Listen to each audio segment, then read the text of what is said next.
is going on, man? We are back in black in the building. What is going on? Hey, man, we back. We black. We safe. Shout out to everybody out there at the Court Plantation. Mariah, Tasha, Shawnee, Erica, 066. My brother David from No Compromise podcast. Go check it out if you have not checked it out. I got to get with my cousin Mariah. We got to do another interview. I'm going to holler at my homegirl Roxanne and see if I'm trying to get interviews, man. It's going to be less and less of me, but it's going to be more of other people's perspective because that's what I like to do. I like to ask the questions. Shout out to everybody out there. If you're at the Court Plantation, moving and grooving, shout out to you, man. If you ain't in there being a Steven from Django, telling about the gun line, Hayward Shepherd, oh, man, Mammy Coon Sambo looking ass. Shout out to you. If you up there pandering to them motherfuckers, and I don't know what to tell you. We need to get you in there and get you to read the Dr. French Cresswell's The ISIS Papers. We might have to have you read some other books too. Hey. And I haven't done it in a while, man. But shout out to all my women out there selling pussy hole, man. I'm going to hit y'all with it. And I can get it for you. And we can start the bidding off at $50. Let me get $50. Yeah, let me get $50.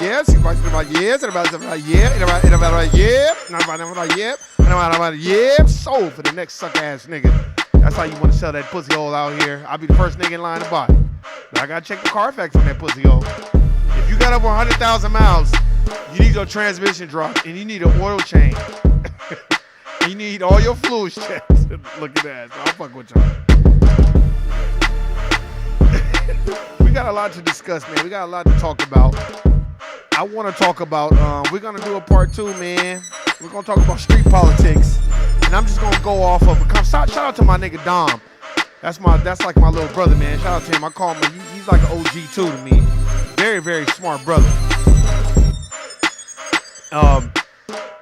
We going to get into it, man. Let's do it, man. Let's get into it right now. Look, I'm listening to this music, man. Don't have me start busting a rhyme in this motherfucker. And you know I'm silly too. I'll be like, yo, check it. No, I'm fucking with y'all. All right, let me get this shit down. Let's get into it. Hey. Man. Again. I just jumped on here real quick because we're going to try to schedule spaces with my brother David. Hey, what's going on, brother? I see him right there. He in the chat, man. I'm trying to get we trying to get together so we can get a space schedule. So I'm not going to be on here long, man, because that's more important to me. Sorry. But I just want to touch on this because we're going to talk about this in the spaces as well. I had a conversation with my boy Dom. I want to interview my boy Dom, but I don't know. Dom is an LA nigga too. A lot of LA people, they do not like being on camera and they do not like being interviewed. But shout out to my nigga Dom because we had a great conversation just about street politics and it was a great conversation because see, I grew up over there too. Like I said, my church was 8450 South Central. My church was in Kitchen, Cripwood. Across the street was neighborhood Swans, and I don't speak to some shit that somebody told me. I speak to what I know and what I've seen and what I've witnessed. And Manchester and Maine is right up the street from my church. My church is on Manchester and Central, so we wasn't too far from it. We used to always go up to that McDonald's. That's what I was telling my boy Dom about. And as kids, man, this was 25 years ago. As kids, you don't see that, especially if you're not involved in that culture. But I remember, people that were involved in that culture, they're very, very aware of their surroundings.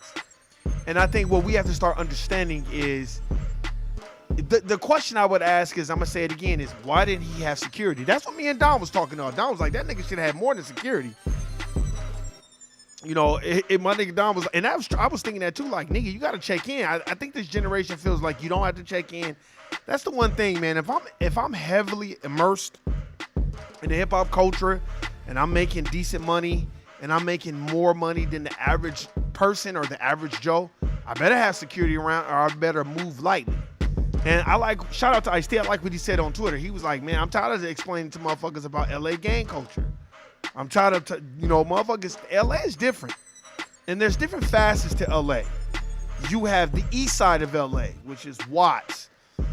in Linwood and all that over there. Then you have the internal east side, the East Coast and where my church was and all that other stuff. Then you have Maine and Manchester, if I'm not mistaken. And you got Broadway. It's so many different gang territories. I remember when my church was, I can only speak to that.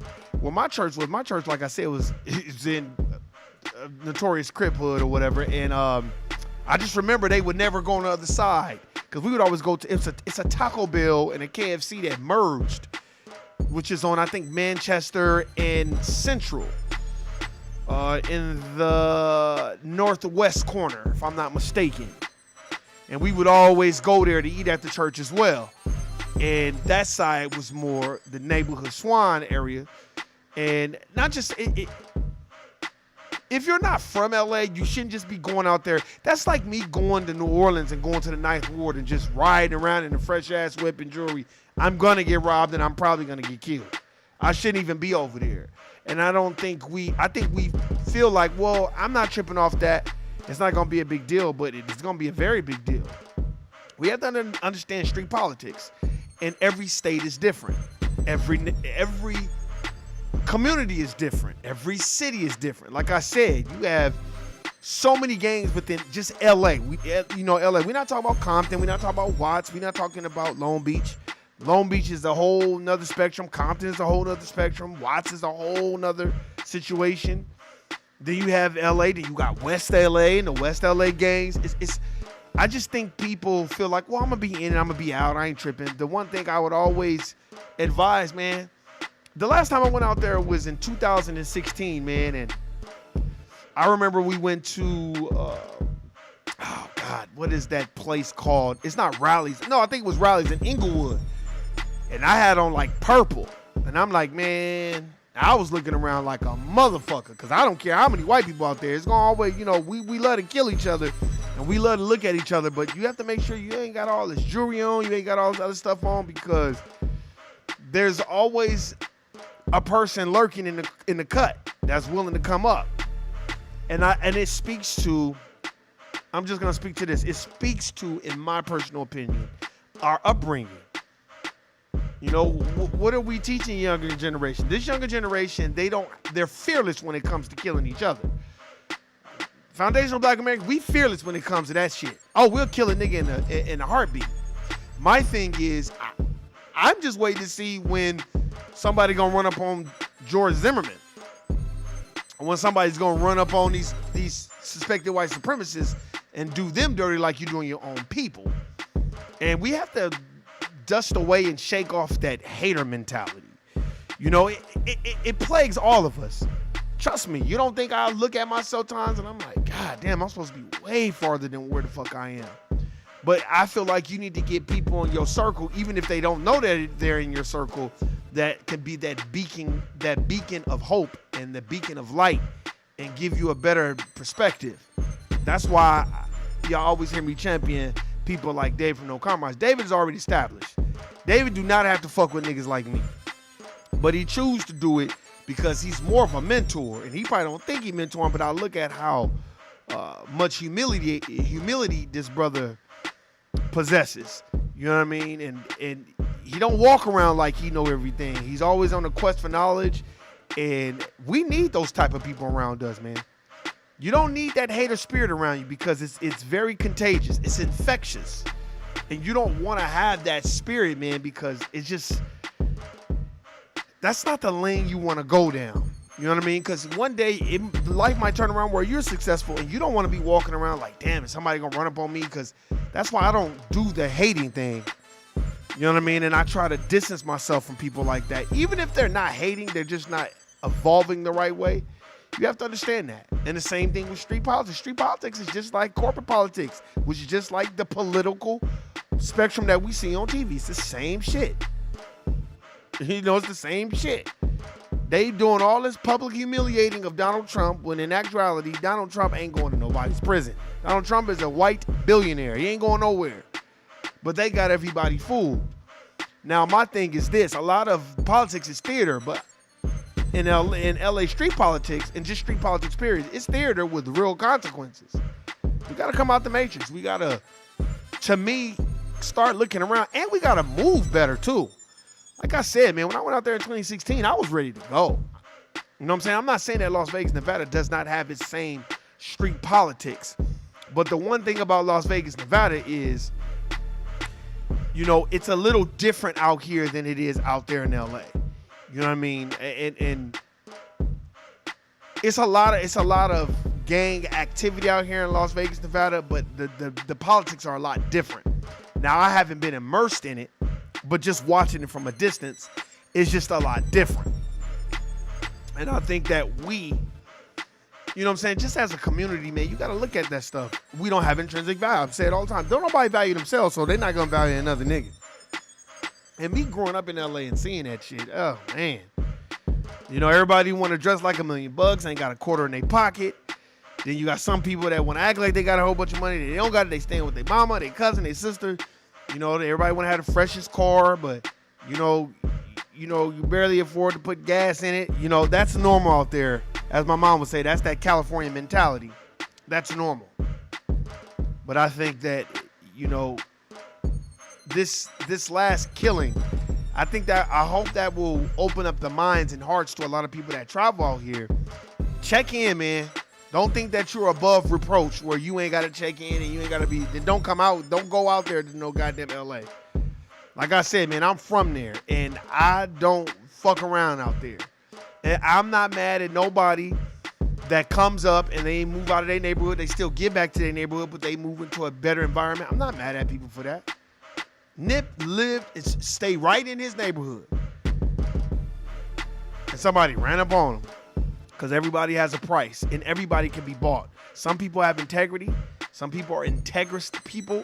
And some people don't have the integrity, and they'll compromise that shit for $1. You have to understand, man, inflation's at an all-time on. Hi, that's what me and Don was talking about, too. Like, niggas is broke. Yeah, and that doesn't justify them making it an excuse, but when niggas is broke and they know you kind of ain't checking in, you don't give a fuck, nigga, they gonna run up on you. They gonna run the fuck up on you. And it's very true, like Ice-T said on Twitter. Niggas don't be, nigga, like I said, I've been everywhere in LA. Watts, Compton, Long Beach. I've been everywhere. I was more in Watts a lot because a lot of my people's in Watts. So I would always be in Watts, you know, pick up my peoples. We go to church. My church was about, you know, probably 5 minutes away from Watts. And then my cousin who I interviewed, she's from out there. So I would always be at her house. So I knew the gang politics and I knew the street politics as a kid. I didn't know a lot of it, but I knew enough. You know, I knew enough to know that, hey, man, you don't be wearing that. You better dress in all black. You better have some church shoes on. You know what I mean? You better tuck that chain in. I don't want to see no Rolexes and no chains and all that other shit. You know what I mean? I remember my Latino homeboy, Faustino. I remember I drove him, me and Keon, RIP to Keon. We drove this nigga through Watts. Drove him through the Nickerson Guards. Man, God was with us. The ancestors were with us. We could have got killed. I was always over there and nobody ever ran up on me. I guess because I was like heavily going to church a lot and being a mentor to younger kids. So I never had that problem. And I'm thankful for that. I thank the ancestors for that. You know, I never had that. I didn't really have that problem until I would go to outskirts neighborhoods. Like, you know, when I would go to the promenade, you know, you had the Venice show line, they gonna run up on you real quick. And, you know, if you go to the Beverly Center, you'll see people. But a lot of the people at the Beverly Center at the time when I was out there, it would be people from where I grew up and the neighborhood I grew up for. So I got hit up in my own neighborhood that I grew up in. Shit. I remember a time, look, street politics is real. I remember a time where it was me. I had a Ford Taurus. And one of the dudes that went to my church, he was a mechanic. And he was fixing my brakes. This is a true story. My cousin Marcellus, he was out there. It was me and him chilling and Keon. RIP to him. And this nigga that's from the hood, from that neighborhood, you know what I'm saying? I ain't gonna mention their name. He's from that neighborhood. And he was like asking my cousin Marcellus, like, who is this? Who is this? Like, basically, like, who this nigga? And why he over here? Thank God I had family members from there that had put in work. And my cousin Marcellus was like, yeah, don't even worry about who that is. Don't even speak on that nigga. And he was like, why? He was like, look, nigga, do not ask about this nigga.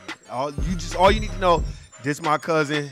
I'll never forget. Motherfuckers want to treat Marcel's like he was crazy. That nigga was not out of his mind. That nigga pointed to the house. It was like, that's his house. That's where he grew up. And don't ask about it. And he shut that shit down real quick. And I heard it. Me and Keon, we was laughing. Because I was going to be like, I was just going to ask the name and, just follow it up the food chain. You know how politics work. But, that didn't go far. And then one time I was there by myself and I had a lot of red on because we wear red. And these niggas rolled up, bro. It was my same neighborhood. They was like, hey, man, you in the wrong neighborhood. I'm like, man, I got family members that from over here. This is where I grew up. Well, nigga, woo. I was like, all right, well, I'll let them know. And then I had told Marcellus too. Marcellus was like, this is my cousin. And he was like, who was it? What they look like? You ain't tell woo, did you? You ain't tell your brother, did you? Did you tell your sister? I was like, nah. He's like, all right, cool. Marcellus was probably like, shit, because I don't want this shit coming back on me. That's how politics work. You know what I'm saying? A lot of people don't know that. And just in my area where I grew up in West LA, at the time, the neighborhood where I grew up, they was really powerful. And nigga was doing a lot of things. You hear some of your the people that's from LA, you hear them speak on it. And the thing that I learned the most about that is you don't abuse your authority. You don't cause a lot of drama. You stay in your lane. And if you're not a part of that life, you keep it moving. Don't be trying to associate with niggas and act like you from that. That's too. And don't act like you ain't got to check in with motherfuckers because you. No, nigga, that's not how it works. And I think a lot of people will understand that. And street politics resembles a lot of corporate politics, the corporate plantation politics. What I mean about that is, nigga, if you in your department and you go walk into another department asking questions, they gonna be like, who is you? And what you doing over here? Right?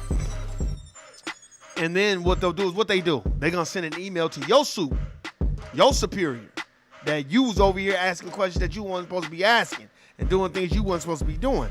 That's how it works in the street. It's not hard. It's very, very easy.